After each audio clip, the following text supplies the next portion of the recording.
Facebook land. My name is Kimberly Dawn, and I am a Class 1 flight instructor in Canada. And you are either a flight instructor that wants this little tip on steep turns, or you're a flight training student, or you know one of those two, and they should probably see this video. So I have been requested on multiple occasions many times from my students to do a video for instructors, because that's my student. I teach people how to teach flying, on how to teach steep turns so that you can minimize the amount of time it takes to learn it. Now, I'm going to start with the exact wrong way to do it. Here's the exact wrong way to teach steep turns. You go through all of the theory on the ground, and then you show the student using your little airplane what a steep turn is, and then you tell them on a whiteboard where they need to look, and then you get in the airplane, and you go up, and you have the student practice gentle turns, you have the student practice medium turns, and then you take control, and then you do the demonstration for the full steep turn. Okay, student, I'm going to do the demonstration for the full steep turn. All you have to do is look. So then you use your ailerons, you roll into the turn, and you add the little power, and you keep that nose perfectly on the horizon, and the demonstration is perfect. And then here's where things get fun. You say, okay, student, you saw the full demonstration. It's your turn. Go ahead. If you want to overwhelm your students, and if you want to really screw up their training and make sure that they are still trying to practice steep turns one flight before the flight test, you do it exactly that way. But Kimberly, that's exactly how I learned. Why is that wrong? Because the steep turns are crossing that knife edge from the stability in the turn, where the aircraft wants to settle back down into straight level flight, to the negative stability, the instability, where it keeps going over and turns into a spiral dive. Steep turn is holding the aircraft on that knife edge, and there is 45 million things happening aerodynamically to that aircraft that you did not demonstrate to your student. Now I'm putting instructors down. I was taught this way, and I had problems. I still have problems with steep turn. The learning law of primacy says that 20 years later, I still have problems with steep turns. Do you want to know the right baby step method to teach steep turns so that you don't have to practice, hope, and pray? Is essentially what happens, because there's so much going on. If you've ever had a student that was inconsistent with holding both nose attitude and airspeed and angle of bank and adding the power and releasing and rolling out on time, there's so much going on that you can't simply do the perfect demonstration and give them control. Stop doing it. Bad dog. Squirt, squirt, squirt. All right, I've ranted. You want to screw up your student, give the perfect demonstration, and then give them full control to practice. Now, if you want a student that actually learns steep turns, learning law of primacy, they learn it correctly the first time, you don't overwhelm them, it seems easy, they're able to hold consistency every single time, here's how you're going to break it down into baby steps. Now, baby steps for you instructors is ridiculously importante. Okay. Oh, I have comments. My airplane knows nothing of settling back down in straight level flight. Thanks, Kyle. Here's the baby steps, how to properly introduce a steep turn to your student. Do all the theory on the ground. The key before getting into the airplane, after you do all the theory onto the ground, is you have to do what I call, it's a Kimism, I call it the bridge. You're not going to find this in a textbook because I made it up. It's all over my website. I did an entire video on it on my website, advancingaviation.com, but you have to do a bridge. It's a visualization technique that you use to confirm that your student is ready to get into the airplane. What is the single most important thing that the student does during a steep turn? Is paying attention to where they look. Okay? Now, using a model aircraft, using a toy airplane during your demonstration is not helpful. They know at this time what 45-degree angle of bank looks like. Just because you have something to hold and it's useful in many, many other situations doesn't mean it's useful now. This doesn't help anybody, okay? What you're gonna do is, damn, I should have had this pre-prepped. I was trying to get it done before I went to groceries.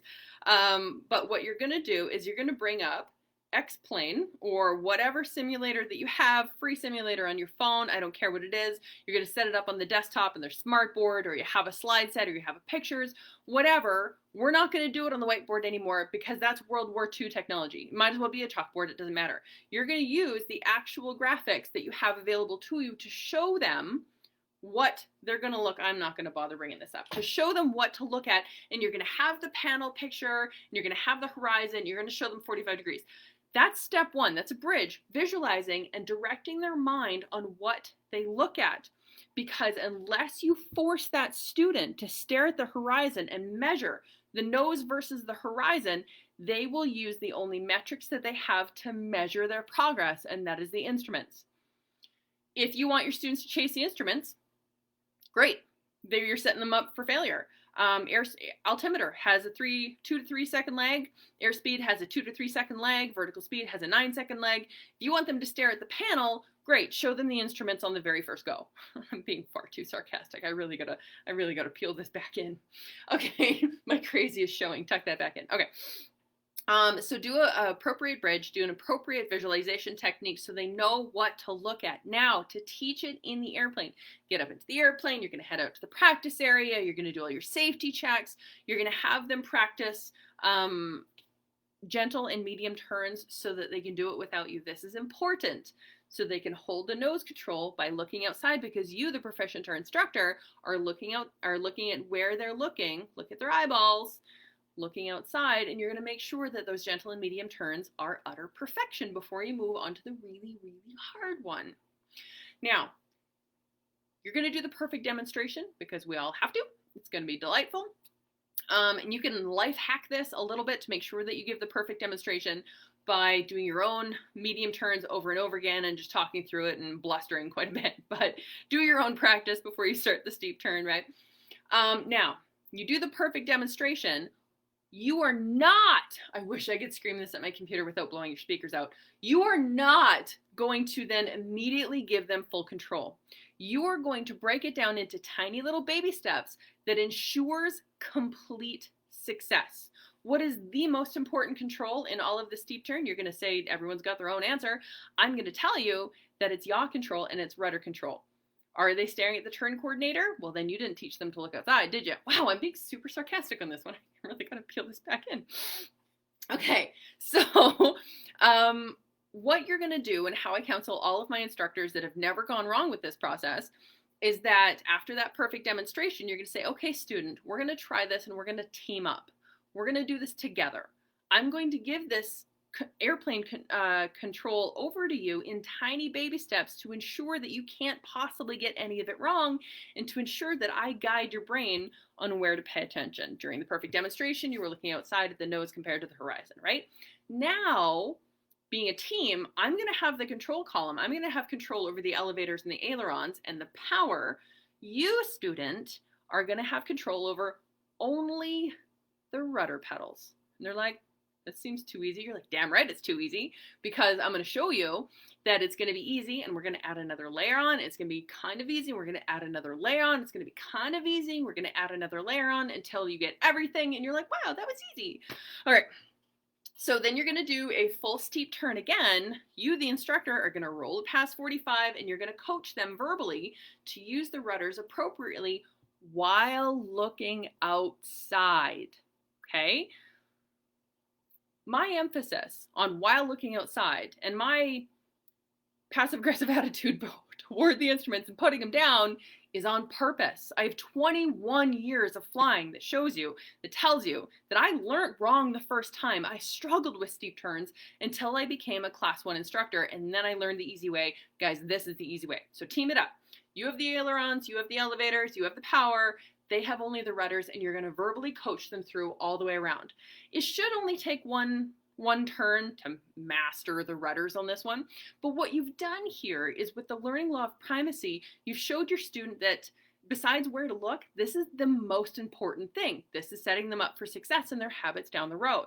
Second thing you're going to do, after you do a couple of turns both ways, and they memorize what it's supposed to look like 45 degrees on the bottom side of the turn, 45 degrees on the top side of the turn, and they can get the rudders in. Then you really have to team this up what's the most significant thing that happens in this aircraft when you do roll past that 30-degree marker is you get the nose drop. So now you're going to add a layer on, and you're going to hand the elevators over to your students. You're still going to have control over the ailerons, right? So this is really a lot of teamwork, and it can be kind of fun. You can joke about this, but your students are going to have now control over the rudders, and they're going to have control over the elevators. So making sure that nose lands on the horizon. You are going to twist to make sure the angle of bank stays solid so that their visuals stay the same, but they're going to struggle with the nose up and down. It's gonna look like this all the way around the turn, and you're gonna have to do a couple.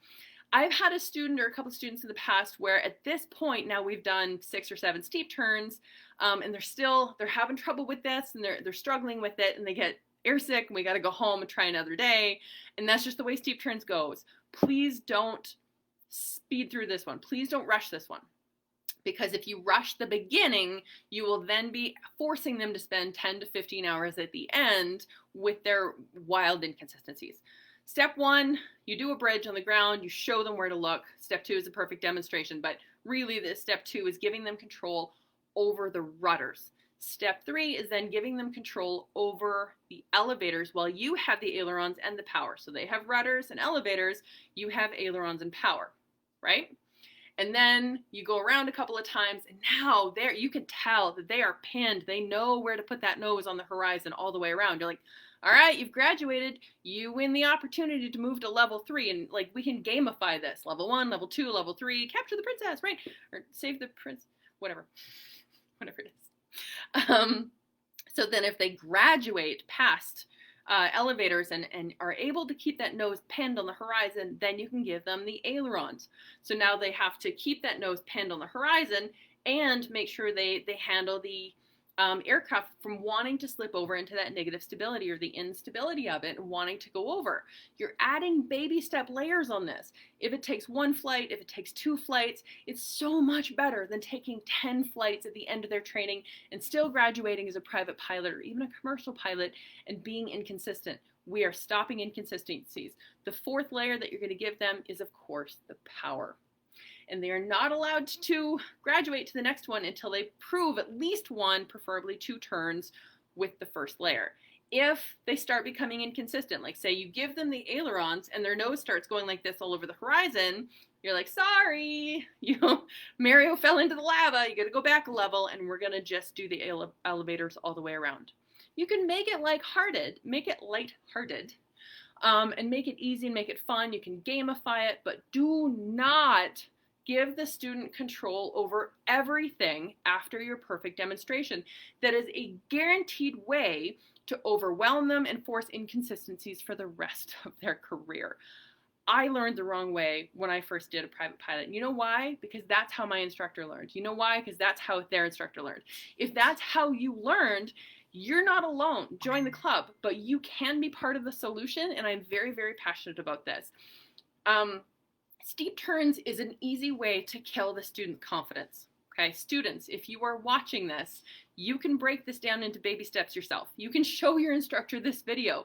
And if you're a commercial student who still struggles with their steep turns, if you're a 4,000-hour private or recreational pilot who still struggles with their steep turns, go back to the basics. Take an instructor, take the safety pilot up with you, and break it down into the baby steps, and you will smooth out those inconsistencies. Now, if you've built bad habits, it's going to take some time to undo the bad habits and replace them, but I promise you, these baby steps will help. If you're a brand new private pilot and you were lucky enough to watch this video at the beginning, great. I welcome you to the Not Gonna Have Inconsistencies Club. If you are an instructor and you're like, oh no, I'm teaching my students that I give them full control directly after the demonstration because that's how I learned, that's okay. That was terrifying. My son just dropped a tape measure. Okay, it's time to wrap this up. I hope that helps. And if you want any more tips, then you can go ahead and reach out to me. I do run the Top Instructor and Top Student Facebook group where I teach like this all the time. And go kick some ass today. Bye.